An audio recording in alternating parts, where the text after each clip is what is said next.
What matters are the fears and thoughts we usually keep hidden. Disordinati is where people strip back the layers.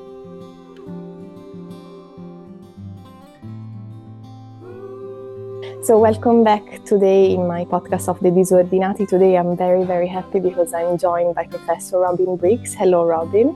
Hello. Robin Briggs is a historian based in Oxford whose work explores the social and cultural history of early modern Europe, including amazing topics like witchcraft, religion, and he's also the author of A History of Northwestern Europe, which was recently published, where he looks at the big forces that shaped the region over time. And today we're going to talk about how these histories connect, what they reveal about everyday life, and why also they still matter today.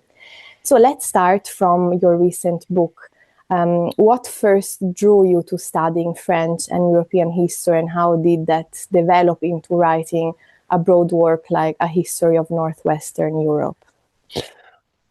Well, I think I'm probably like rather a lot of historians, because I feel that a whole series of chances led me to do the things I ended up doing.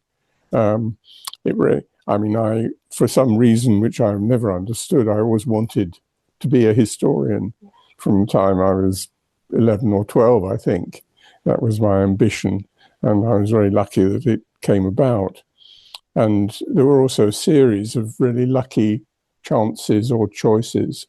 For instance, I was originally intending to go to university at Cambridge, and at the last minute decided that I was terribly interested in the work of the left-wing historian Christopher Hill, and that if I could go to Balliol College, Oxford, that would mean I could be taught by him. Yeah. So I switched, in fact, from Cambridge to Oxford, and was lucky enough to get an entrance award for Balliol. Yeah. My school was so pleased with me, they gave me a kind of leaving scholarship. And so I waited a year to start in Oxford, and I went to Paris for 6 months, and improved my French greatly as a result. And so that set me off very well, in a sense. I didn't at that point have any intention of doing anything but the English history, which was the basis for the course I studied in Oxford, although we did do European history as part of the course. The bulk of it was on English history topics. But fortunately, I was good at writing exams, and so I, in effect, won the great prize, which was to become a fellow by examination at All Souls College, which changed my life, because that was a 7-year fellowship, and it meant I could take time over what I did. And one of the professors at All Souls was very helpful to me, and he persuaded me that I should do something other than English history, and therefore I went to France, and I knew virtually no French history, and at that time, I think it can be said, there was no professional historian in Britain who was a specialist on the French 17th century, which now seems rather extraordinary, but that was the case. And so, of course, it was a much less crowded area than the British history I might have done otherwise, because even in France, the number of specialists on Ancien Regime history is not that great. But anyway, and also I was, in effect, sent to join the Annales School of French historians, who could be said to be the intellectual leaders of the profession at the time, I think. And so I was assigned to Emmanuel Leroy-Ladurie, a very famous historian, to be my mentor, who was incredibly kind to me and helpful. And I then went off to Toulouse, where I met more interesting people, and so I made a very slow entry, but I did get into European rather than British history from the start, and French history specifically. So, I mean, and over my 45 years in Oxford, I did wide range of teaching, mostly in European history topics, but also including history of science. I was one of the original tutors when they set up a history of science subject in Oxford. So, of course, I had to learn it all myself from scratch, but that was the way it went. So I think I had a very broad base, and have always, I think, been by instinct somebody who liked to look at big topics. But obviously I did do much more intense research work on specific topics. And yes, so I mean, I would never, I may say, have thought of writing this sort of huge general book. I mean, it's not such a big book in length, but the area covered is colossal in intellectual as well as physical terms, and time terms. And it was really, again, it was a chance that when I was in my final year as an undergraduate, I met someone who had just finished undergraduate work and was starting graduate work, a man called Bob Moore, who sadly died last year, when we became great friends. And he opened my eyes, I think, to a lot of things. And he was the general editor of this Blackwell's History of the World series. And I'd like to say he nearly twisted my arm off to persuade me that I should write this book. And so I had this challenge from him, and it coincided with my retirement from my full-time post and my finishing my work on witchcraft. So I then set to, but it's taken me a good 15 years, you know, and it was a very slow process, but very enjoyable, because it meant I had to read endless things which I would never have thought about or looked at, and try and get my own ideas straight in the process. What a gift to be able to read all these literature or have the time to just dedicate yourself to that. And also I love, and this is a topic that always comes up in this podcast, that the good encounters, how our life and our career can change based on who we meet. There is always someone who increases our light in the right direction, and that's really incredible. So talking about Northwestern Europe, what makes it a useful way to understand history, and also what connects these countries beyond, obviously, geography? Well, I mean, obviously they did, from roughly the end of the Roman Empire, they shared a religious system. I mean, Christendom would be the one obvious single word answer almost to what they share. And obviously it was Western Catholic Christendom. Obviously that does include Mediterranean countries, it includes Italy and Spain, but and they do come into my story a bit, obviously, because you can't possibly not relate to the history of the region without taking them into account.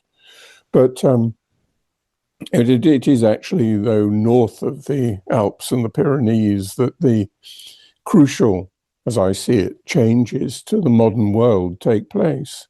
I mean, maybe it could have happened somewhere else, but it didn't. This is where it did happen. And it's a huge change to the world of the industrial society, and to the world of modern science and medicine and so on, which really is sort of qualitatively different from anything that's been before in human history, I think. So I do think one can say that it was particularly in this region, really, of Britain, the Netherlands, France, and the German lands, with certain delays from one region to another, but that these are countries which all relate to one another. They're part of a system of, well, if you like, of diplomacy and alliances, even in the medieval period already.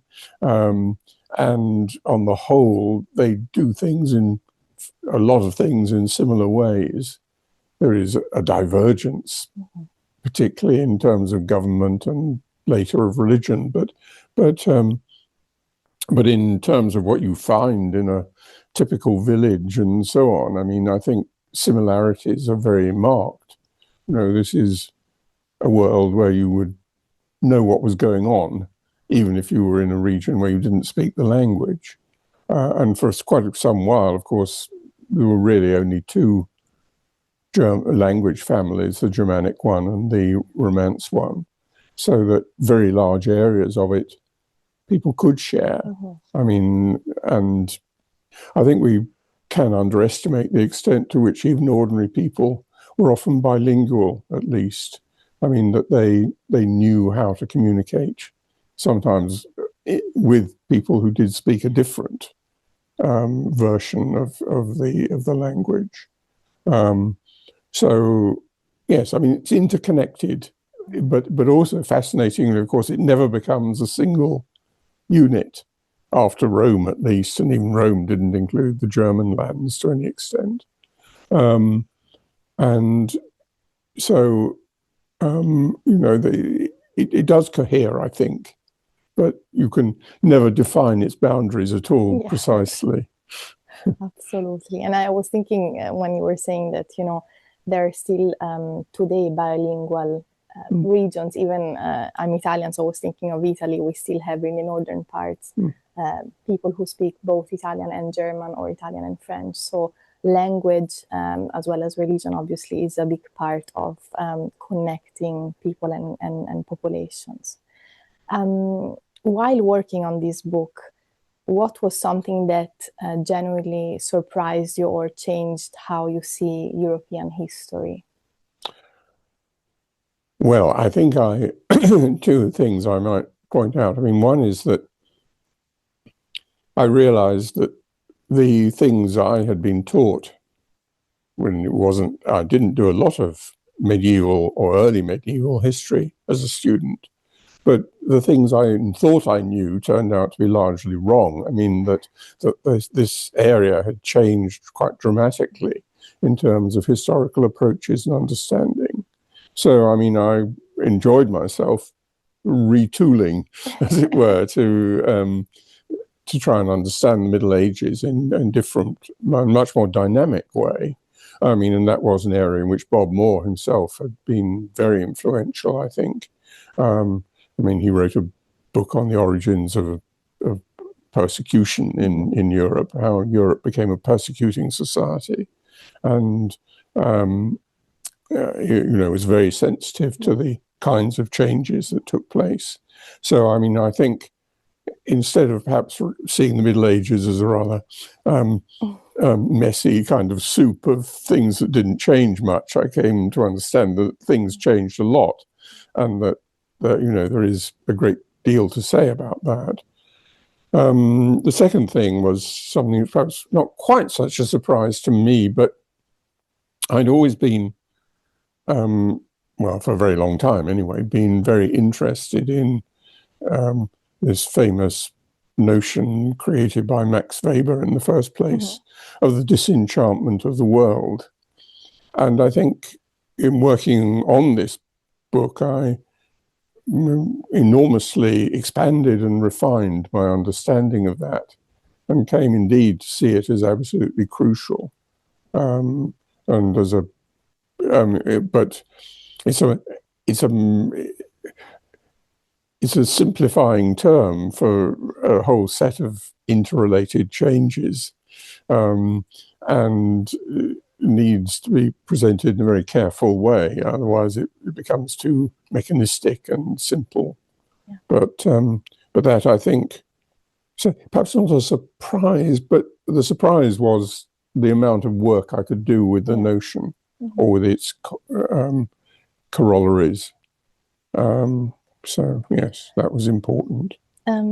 Histories often focus on major events, obviously. But for anyone who is interested in knowing this, what did everyday life actually look like for ordinary people across Northwestern Europe, if we could go back in time?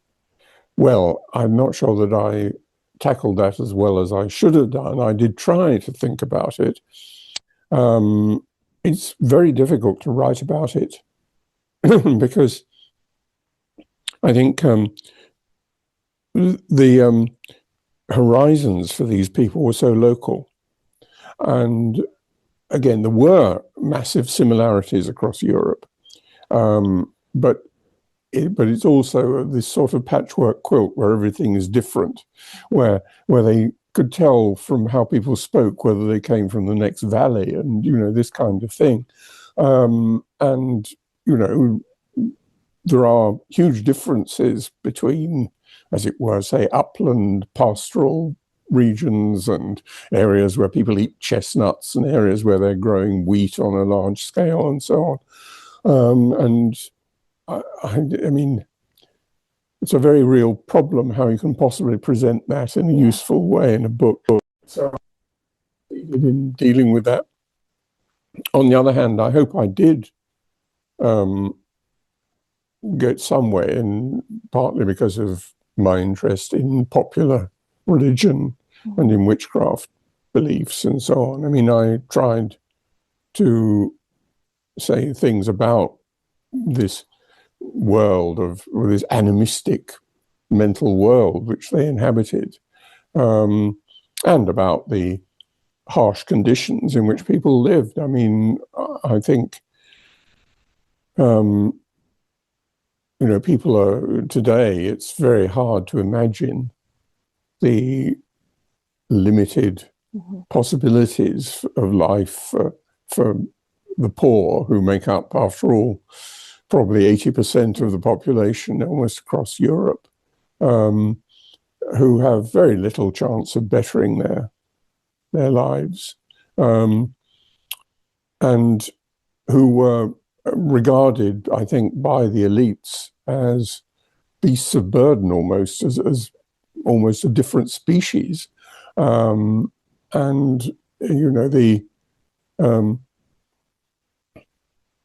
the ways in which this domination of a small minority is maintained are a somewhat depressing story in many ways, and one which I think, the way in which inequality has been a major phenomenon across European history, and that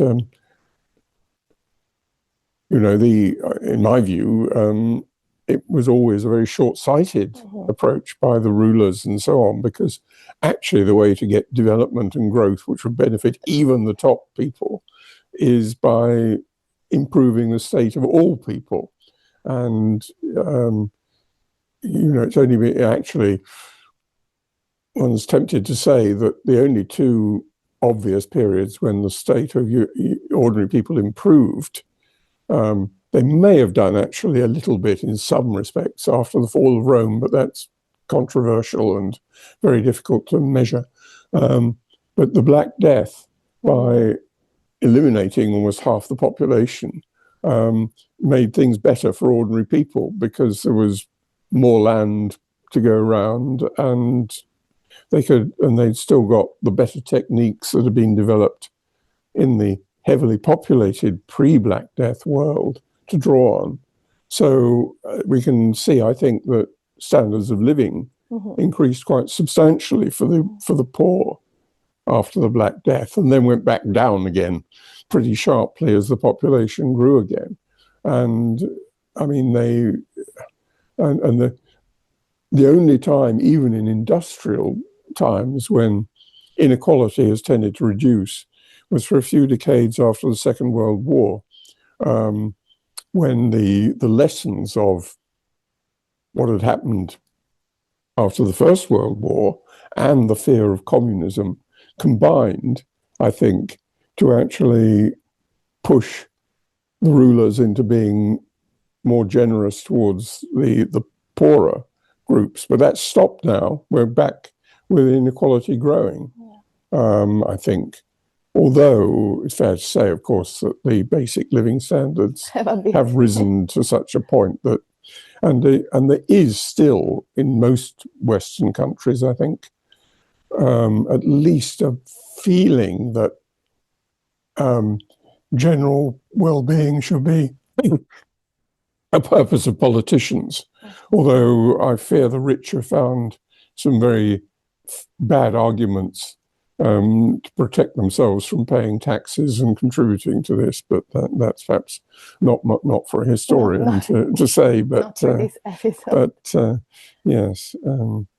Yeah, there was this famous philosopher in Italy called Vico, and he was talking about cicli e ricicli, so these cycles that repeat themselves. And in a way, through history, we can see this big crisis, big violence that also brings, in a way, an opportunity to ameliorate conditions for people. And unfortunately, maybe nowadays we forget about the lessons that history taught us. Talking about another big topic that you have studied for so long, how important were naval power and trade networks in shaping the identity and influence of this region? Well, in the end, crucially important, and even early on, it's important. It's the case that there was a lot of interaction by sea. After all, of course, water is really the only medium by which you can transport bulk goods any distance until the railway era. So until the middle of the 19th century, you need rivers, canals, and the sea. But also, I mean, people moved surprisingly readily by the sea. And so this is something I've been very interested in. And then it's also true that obviously that it was by sea that you actually made contact with large parts of the wider world. I mean, you could reach China over land, but not many people did. And real communication with the East was very largely by sea. And then there were the Americas, whose discovery actually had very important intellectual as well as practical effects, and obviously brought in the New World bullion, which played a big part in the rise of Spain as a power. And so, I mean, and then I've been myself, I've taught a course for a long time about the era of the sailing navies and the competition between Britain and France in particular. There was also competition with other naval powers, and particularly in the Netherlands. But in the end, Britain and France become great rivals. I think it was only by chance, really, in reading some work that had been done on naval technology that I myself realized many years ago now that I was very ignorant about all this, and then realized that arguably the immediate cause of the French Revolution was the unwise attempt to be a great power on land and sea, which is what bankrupted the French monarchy. That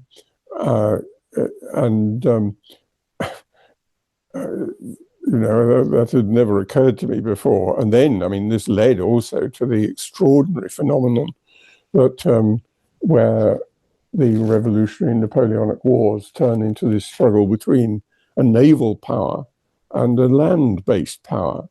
And neither of them can beat the other directly. But in the end, the British managed to form a sufficient coalition with all the people who are so angered by Napoleon's attempt at a trade war that they will fight against him. They were very unwilling to do this because they were so bothered about English domination of the oceans, actually. It turned out that the British treated that in a surprisingly mild way, and I think fears that they would they were going to use naval power in the 19th century weren't really true. I mean, they did become a very dominant power, but it wasn't, and they did insist on their naval power, but actually I don't think to be said they were using it directly to dominate world trade. It was a much more complicated set of reasons why that happened. And obviously it was only a short phenomenon because other people could imitate and take over. I mean, the original Industrial Revolution was based on craft skills, which you can't export at all easily. But the developed Industrial Revolution is based on technology which you can. Yeah. And therefore no power could possibly have retained a lead for very long. And we've seen in our own times, of course, how rapidly economic powerhouses develop and may then lose out. Absolutely. in turn and be succeeded by others. But that was only became possible when a certain degree of technological advance had taken place, where as I say, the technologies are transferable. Absolutely. But in the early stages, that was far less true. For instance, I mean, countries would recruit foreign workmen, skilled workmen, who would then find that because let's say the metal ores or the clays or whatever that they had to work with in another place weren't the same. Yeah. But they couldn't actually do the same things, that their practical skills weren't readily transferable. It was fascinating how often that happened, actually. It's really fascinating. I remember studying the silk industry in the 19th century in northern Italy, and I was comparing Lombardy and Venezia. And it's very interesting because of what you said, that even the silk type that they were using was different. Yes. So even something so small like a fabric could change, the destiny of an economic sector in a specific region. Now we go on to my favorite subject. So you've written extensively on witchcraft. How do beliefs like that fit into the broader story of European society in this period?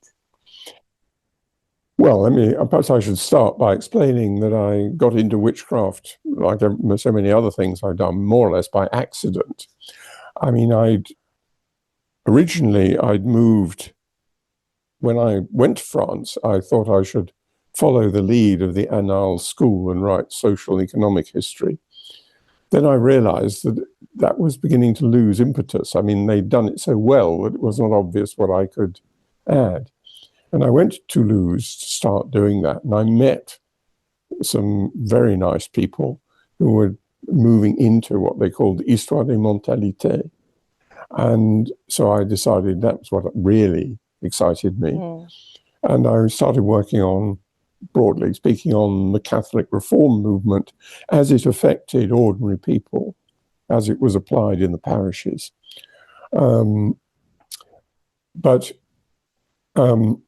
And I thought of perhaps needing to look at witchcraft as a small part of that. But because I was interested I discovered this wonderful archive. I wasn't the first person to use it or write about it, but it was still, I think, had not been exploited fully, which is about 400 complete witchcraft trials, millions of words in horrible handwriting. But from my point of view, it was brilliant because I could have them microfilmed. It's a dense source rather than a widespread thing where you sort of need to skim archives on broad scale. These were documents that needed to be read with close reading and close analysis. And so I got this stuff home, in effect. I did obviously spend time in the archives looking at broader evidence, but the real evidence was these trials. And so that's how I got into it. And then I think if I'm famous for anything, it would be for having written about this with an emphasis on the local realities of witchcraft and on witchcraft as a therapeutic system. Because what you have is this, most people, historians writing about witchcraft, had written about persecution. That's the way they just naturally saw it. Yeah. And, this dramatic phenomenon where perhaps 50,000 people, at a rough guess, might have been put to death in over about a 3-century period, but most of them around the late 16th, early 17th century, across Europe. In most of Europe, it's tiny. I think almost 2/3 of the European population, or perhaps around 2/3, lived in regions where there were very few trials and persecution was trivial. Yeah. And there were certain areas where it became quite intense. But that's what historians had looked at almost exclusively. And by reading the actual trials and the witness depositions, I focused instead on what happened in the village. And the thing I found, which immediately stunned me, was not just that almost 30% of the people tried in Lorraine were men, which nobody had really seemed to think about much, but that these cases took often 15 or 20 years to mature, that suspicion grew in the local community over a very long period of time, and that there were lots of incidents from the past which appeared when somebody was put on trial. And what one saw was that individuals were getting reputations and being blamed for misfortunes, mainly illnesses of people and animals, but sometimes crop failure and so on, but mostly illnesses in this world where medicine was actually bad for you rather than good for you on the whole. And that this actually fitted beautifully with the work of the social anthropologists. I was lucky enough to actually know Professor Evans Pritchard, whose book on witchcraft among the Zandi people in the Sudanese region remains published in 1937. I think is in some ways still the best book ever written about witchcraft, because he experienced it as a reality and was living among these people. And at one point, he had a very good sense of humor, and he wryly says that he ran the affairs of his household using the poison oracle and found this entirely satisfactory. And so I knew him because he was still the professor at All Souls when I went there. Sadly, he wasn't very keen to talk about his work, but he was very nice to me. But reading him is brilliant. And what he was showing was how this is indeed a way in which you seek healing, because you identify the person responsible for your problem and you get them to do something, which usually a ritualized way, which indicates that they've taken off the curse. And what we now understand much better, I think, is how powerful the human mind is, how far, if you think you've been cursed by a witch, you will feel ill and might even die. And how if you think they've removed the curse, you will actually probably feel a lot better. Of course, if you've got a mortal illness, you'll die all the same, but most people don't have mortal illnesses, they get better. And so the placebo effect is now widely studied and understood as, often 20, 30% of a medical effect. And so I think it was very sensible to identify a witch and get them to make some gesture to make you feel better. So my insight, I think, which I claim was my big contribution, was to show just how far this is a therapeutic system and a locally based set of beliefs which don't have to result in the death of the witch. I think most of the people who are believed to be witches, even in Lorraine, which has one of the highest rates of persecution we know, died in their beds, that they were never actually taken to court. And, you know, that there were scores of supposed bewitchments for every witch who was actually, because even the witches who are persecuted, who are brought to court, 80% of them are then usually they're tortured and confess, and they're put to death. But 20% did get off even then. But those people, you know, it's very unusual that you don't have a long prehistory, at least 10 years and often 20, of you see how their reputation built up, but also how they were constantly interrelating with the people who suspected them. And that I think, you know, levels of animosity and fear rose and fell. And it's often very difficult to see why just a typical incident seems to have sparked the decision to go to court. So were they seen also as powerful? Yes, that's right. And I did write a piece once for a German conference explaining how they defended themselves. They had power. People thought they had power in two ways. One was direct magical power to harm you. The other was, if they were accused and convicted, they were asked to name their accomplices. And so they were given the power to finger other people as witches. Yeah. Which, and I found cases where threats were made by suspects that they would talk if they were put on trial. And the implication being, and I might name you, or if not you, you almost certainly have an aunt or an uncle who is already suspected, and I'll name, you know. So I thought I identified a very self-conscious way in which these people made others frightened to formally accuse them. Quite apart from the fact that formally accusing them is to seek the death of a neighbor, and there's the risk they'll get off. And then it's going to have a very powerful motive for doing something to you. So, so I tried to unpick all this. But also what I was, I think, identifying here was the strength of the animistic world picture, which had originally been shared by everybody, and which is gradually losing its grip on the educated elite.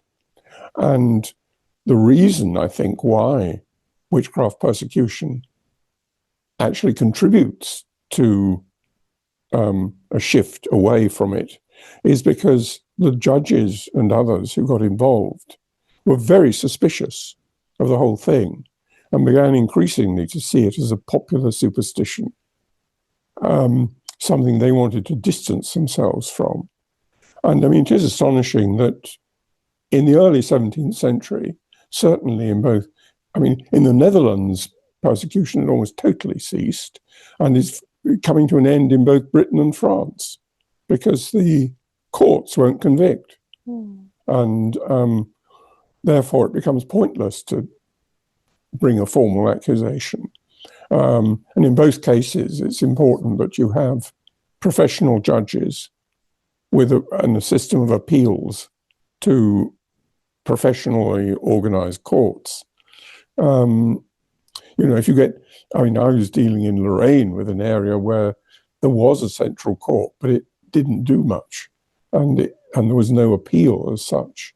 And people are being tried in little local courts where probably some of the judges are illiterate and entirely share the worldview of the people. Yeah. But at the upper levels of European society, by the late 17th century, there is a very new attitude which repudiates what they see as superstition and asserts the superior rationality of the educated.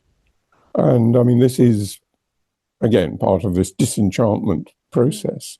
But I think that's where witchcraft turns out to be immensely revealing, both about the degree to which, say, in the 16th century, the elites and the people share this view, which is what enables witchcraft persecution to gain traction, but how quickly the experience of running trials discourages elite lawyers and the elites more broadly, makes them suspect that this is all nonsense, and that you don't want anything to do with it. And I mean, there are some very striking texts expressing such views, which I think historians of witchcraft originally didn't really pay enough attention to. But of course, what's interesting is you can't disprove witchcraft in any meaningful way, given the tools they had available.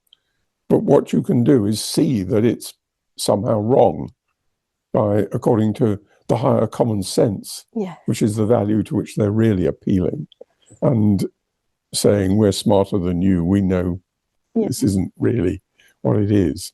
But I like that you say that it can't be disproved. So if I say that I'm a witch, you cannot disprove it. Yeah. Yes.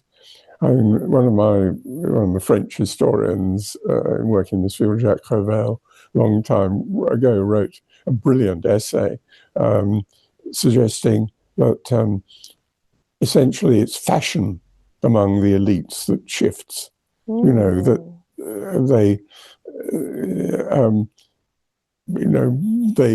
they want to be rational because it's fashionable. I mean, and I think for this view, which and then in another version of it's more recently been taken by my friend Michael Hunter, who was trying to the answer to the question Keith Thomas put and didn't answer, which is, why did magic decline? Because fascinatingly, although Keith wrote this wonderful book, Religion and the Decline of Magic, he chose the title late on, and really he doesn't, he confesses that he can't explain very well the decline of magic. And Michael, who's a pupil of Keith's, like me, really came up with, again, a version of this idea that it's people in the coffee houses, showing how smart they are and how they don't fall for these popular fallacies. That's the sort of area where the change comes. And really, I mean, the people who write books to justify not persecuting witches have a hard time of it dealing with the sort of basic arguments for it, because they know it's wrong, but but it's hard to actually disprove it, particularly because there are these inconvenient biblical texts. I mean, their best line, and the correct one, I think, was to point out that we were by no means sure what the terms translated as witch mean when you go to the original Hebrew or Koine Greek or whatever. I mean, these terms are very ambiguous. And I mean, and of course, one of the things that interested me about witchcraft was looking at the cunning people, or the witch doctors, who play a crucial role in all this. Because if you think you're bewitched and you suspect somebody, you go to the local or a local witch doctor and get them to confirm your belief.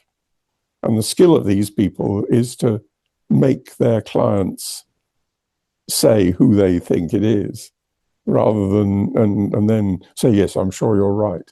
I mean, and then they provide them with various forms of counter magic, and this still happens in the European countryside. Absolutely. I mean, the fascinating work done on areas of rural France, but also, I mean, I think in Germany and Italy, I'm sure in Spain. I mean, and even in Britain, where I had thought it probably had finished, I quite recently, in an Oxfordshire village, heard about a woman who'd not got on with the locals and left, after which my friends were told she was a witch, And there's no way to disprove it. No.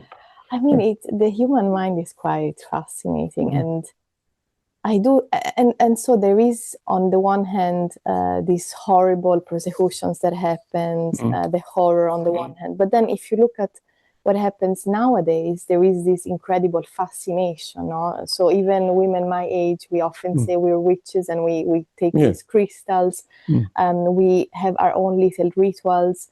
But then there are, it's true, women and men as well who are considered by their locals witches, are respected as people who have some sort of magical power. And I know also in Sardinia, in Italy, in these islands that are very remote and isolated, you do have people who have these healing powers.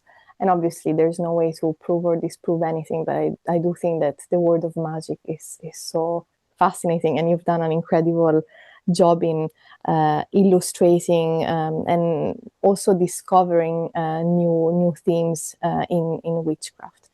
If we look at all your research, do you see any parallels between what happened in early modern Europe and the world we live in today? And also, what do you wish more people understood about European history? Well, yes. I mean, obviously, the more they know, the better, I would say. But that's not a very helpful piece of advice. Well, yes. I mean, I think there are many ways in which. I would say that. I became much more conscious of these, as I now see it, basic human tendencies to seek explanations without very much critical control. I mean, I think that we are very good at hypothesizing about why things happen, or creating imaginary explanations for why they happen, perhaps I should say. I'm very bad at negative reasoning, at saying, but, in that case, no, you can't, it won't work.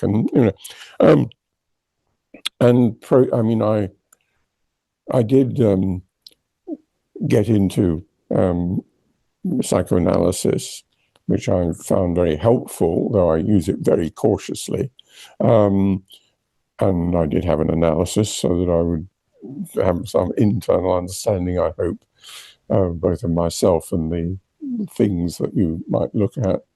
I mean, these processes of splitting and projecting and of polarizing, identifying and blaming the other, these are, it seems to me, present throughout the historic times, and would go, of course, back into prehistory. I expect Neanderthals did this too. And instincts override reason, I think. Very powerful instincts. And of course,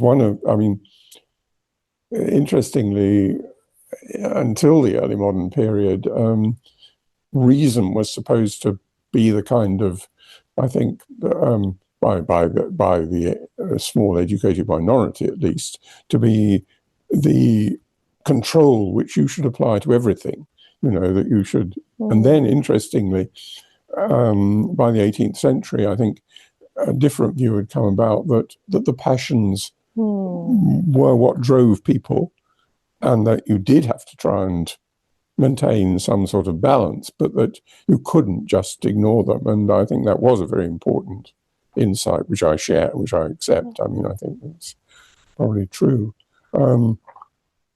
So, I mean, yes, I think this is the area, you know, going back to my disenchantment theme in a way. I mean, you know, I think we need to realize how persistent this is. I mean, we don't live in a rational age. We live in an age where there are a few small rafts of rationality amid a sea of false belief and instinctual behavior. But we need to cling to those bits of rationality, and it can never be the way in which one lives one's life totally, I think. One shouldn't believe that. But, you know, people are rather inclined sometimes, I would suppose, to think they're rational. Actually, my psychoanalyst once said to me, I think you're the most rational person I've ever dealt with. But I'm not sure whether that was fair or true. But but I certainly don't see myself as, and I think, you know, I've taken a series of crucial decisions in my life, not just in my historical life, which have been entirely based on instinct. And I think I actually have very strong instincts, but, you know, but I accept that one can live by them, but there we are. So, yes, I mean, I think if I wanted to draw a lesson, I thought about this, interesting, because I knew you were going to ask me about this. I would say that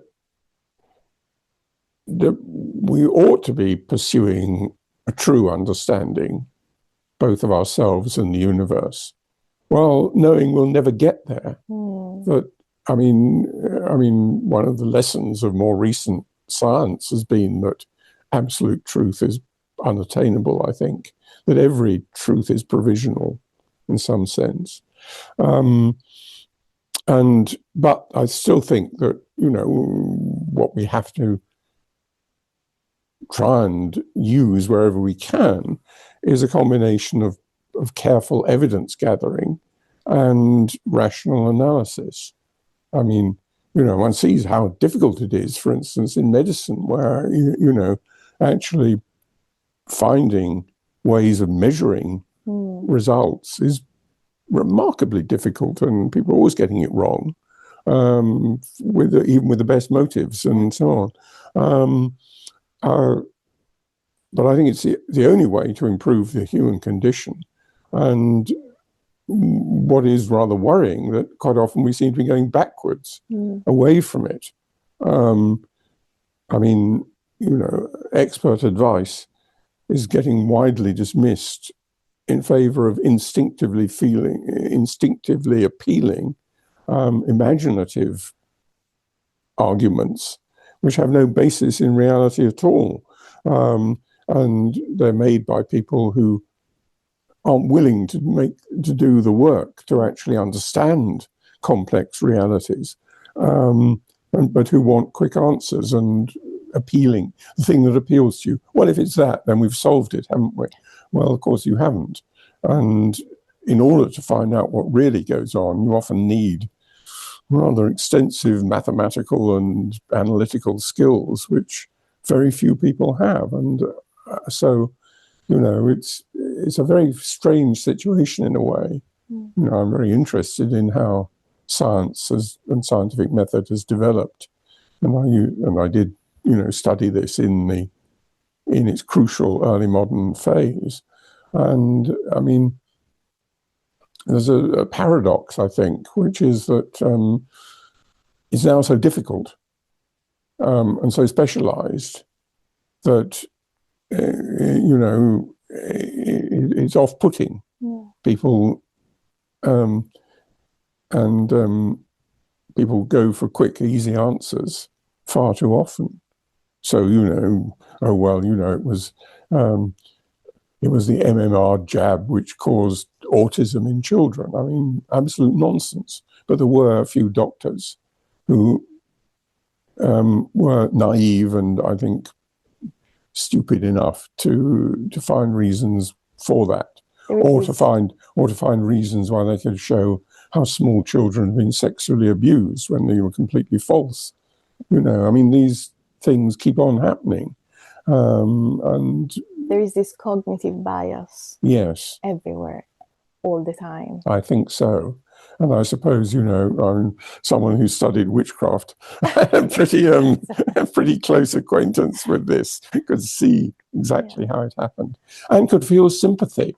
I mean, actually, I'll tell you, one of the most disconcerting things that happened to me was I'd be reading these witchcraft trials, and I would come to believe that the accusations were true. I mean, it was hard not to share this view that these persons were rather unpleasant, harmful individuals. I mean, and that was a very good thing to experience because you could sympathize much more with the world of the people who put other people to death and not just dismiss it as a sort of absurd, primitive, medieval belief. And of course, in the Middle Ages, they hardly put witches to death at all.